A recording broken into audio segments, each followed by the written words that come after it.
kulankan oo ahay mid wada tashi kuna saabsan xaqiijinta ka qaybgalka haweenka siyaasadda golaha deegaanka ayna soo qaban qaabisay wasaaradda arrimaha gudaha ee dawladda hoose ee dawlad goboleedka Hirshabelle ayaa maanta ka dhacay caasimadda dawlad goboleedka Hirshabelle ee magaalada Jowhar waxaana ka soo qayb galay qaar kamid ah mas'uuliyiinta dawlad goboleedka Hirshabelle iyo qaybaha kala duwan ee bulshada ku nool magaalada Jowhar waxaana si aad looga dooday haweenka sidoo ay lahaayeen koontada ay ku leeyihiin deegaanada dawlad goboleedka Hirshabelle ugu horeyntii waxaa halkaas ka hadlay qaar kamid ah duubabka dhaqanka deegaanada dawlad goboleedka Hirshabelle oo kamid yahay nabadoon Axmed Colow Berri wuxuuna sheegay in duubabka dhaqanka Hirshabelle ay u istaagayaan sidii haweenka ay u xaqiijin lahaayeen koontadooda in ay helaan bal xaqiri maayo odayaasha dhaqanka xaqiri maayaan wasaaradda xaqiri mayso cidii ku aamulayso meel kale ka socotana waa laga dhiciyaa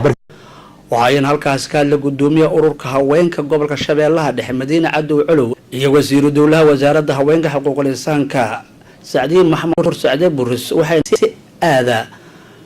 arabka ugu dhifteen in odayaasha dhaqanku ay yihiin caqabad ugu horeysa ee hor taagan in ay helaan koontadooda waxaan u soo jeediyaa odayaasha dhaqanka muxuu ahayd xuquuqda haweenka inay idinku leeyihiin wana ogtihiin inay gabdhaha Soomaaliyeed soo hilgameen leedin farimaayo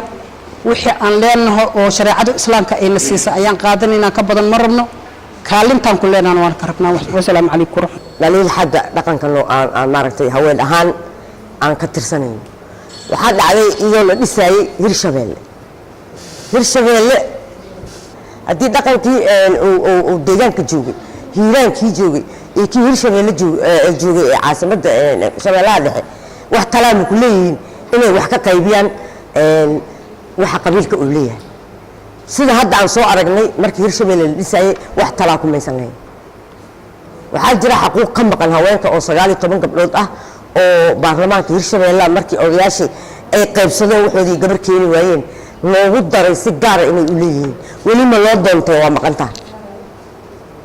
waa idinka kursiga ka maqan waa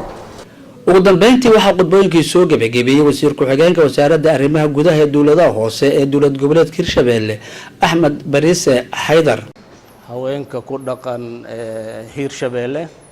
iyo dhammaan Soomaaliya idil sidii ay qaybtooda iyo qoondadooda uga qayb qaadan lahaayeen ee u raadsan lahaayeen hadii ay shalay xuquuq ay ka maqneedne maanta xuquuqdoodii banaankay taalaa annaga ka wasaarad ahaan waxaan u xil saaranahay inaan xaqiijino oo kaliya qoondada dumarka wasaaraddiina waa idin joogtaa adinkana waa joogtiin wax alla wixii aad soo gaartiin annaga waxaan diyaar u nahay in aan qalinka ku duugno abuukar maxamed bacadle